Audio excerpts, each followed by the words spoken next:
এখন আমরা চলে এসেছি বারুইপুরের কাছে। এই আমাদের দিদির উন্নয়ন, রাস্তাঘাট খুবই ভালো। দিদির ছবিও লাগানো আছে, আমাদের সবার প্রিয় দিদি মমতা ব্যানার্জি।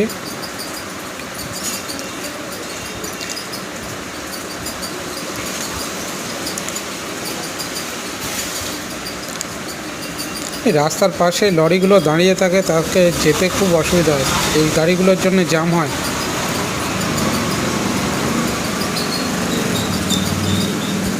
তাই তো রাস্তার পাশে বালি ফেলে রেখে দিয়েছে।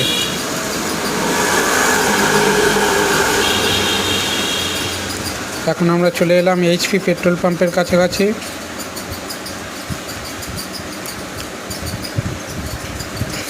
বৃষ্টি হচ্ছে হালকা, অন্যান্য দিনের মতো আজকে রাস্তা জ্যাম নেই, রাস্তা খালিই আছে। আরে বালের গাড়িটা সরা না, ভাঙাচোরা গাড়ি নিয়ে রাস্তায় বাড়াইছে।